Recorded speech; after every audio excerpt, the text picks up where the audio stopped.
मैंने पढ़ सब कुछ लिया है, रिवीजन करने का मन नहीं करता, मॉक टेस्ट लगाने का मन नहीं करता, लंबे समय तक टिक के मैं पढ़ नहीं पाता हूं। तो भाई मैं आपसे एक ही बात कहना चाहूंगा कि पढ़ने के अलावा आपके पास अपना फ्यूचर बनाने के लिए और कोई दूसरा करियर ऑप्शन आपको नजर आता है, या आपके अंदर इतना रिस्क लेने की क्षमता है, या आपके अंदर आपको खुद के अंदर कोई ऐसी स्किल, एक्स्ट्रा स्किल दिखाई देती है, या शाहरुख खान की तरह या किसी और की तरह, कि मैं ये काम कर लूंगा। पढ़ने के अलावा आपको अपनी जिंदगी संवारने के लिए कोई और रास्ता नजर आता है? जब पढ़ाई के अलावा आपके पास कोई रास्ता फिलहाल आपको अपने सामने दिखाई नहीं देता, क्योंकि आपकी स्किल जीरो है, तो आप क्यों नहीं पढ़ते हो मन लगाकर? कैसे कह देते हो कि तुम लोग कि तुम्हारा पढ़ाई में मन नहीं लगता? क्या आपको डर नहीं लगता अपने फ्यूचर के बारे में? अगर नौकरी नहीं लगी तो क्या करोगे? आखिर तुम कब तक अपने आप को धोखा देते रहोगे?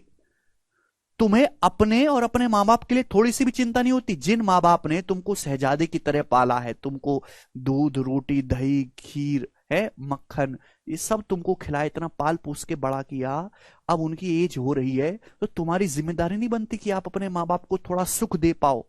उनकी एक उम्र हो गई, एक सस्टेन एज को उन्होंने क्रॉस कर लिया है। तो आपको भी ये सोचना चाहिए कि मैं अपने माँ बाप के जो कुछ साल हैं वो उनके मजे में रहें, बुढ़ापे में वो लोग बादशाह की तरह जिए। आप अगर उन्होंने शहजादी की तरह पाले हो तो आपको किसी की कोई चिंता नहीं है। माँ बाप की चिंता तो छोड़ो, आपको अपनी खुद की चिंता नहीं है। मैं बार बार ये चीज कह रहा हूं कि 2023 में 4-5 एग्जाम लगातार एक बार ढंग से पढ़ लोगे तो निकाल लोगे, लेकिन आपको तो कुछ करना ही नहीं है। सर मेरा ये करने में मन नहीं लग रहा, मेरा वो करने में मन नहीं लग रहा। तुम्हारा मन कुछ भी करने के लिए आजाद नहीं है। इस टाइम तुम एक गुलाम हो किसके? अपने कैरियर को स्टेब्लिश करने के। ये इस थॉट के अभी आप गुलाम हो और आपको इसकी गुलामी को से आजाद होना है।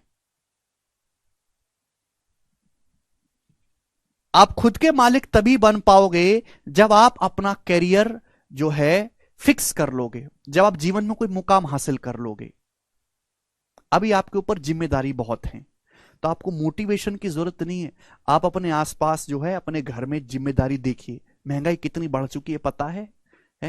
अपने पिताजी से जरा पूछो कि जो उनकी सैलरी आती है वो जो पैसे को डिवाइड करते हैं, कितना अपने बेटे को शहर में पढ़ाने के लिए भेजेंगे, इतना अपनी बेटी के फ्यूचर के लिए रख रहे हैं, इतना घर के राशन पानी के लिए रख रहे हैं, इतना घर की किस्त जानी है, गाड़ी की किस्त जानी है, या इतने पैसे किसी के उधार वो देने हैं।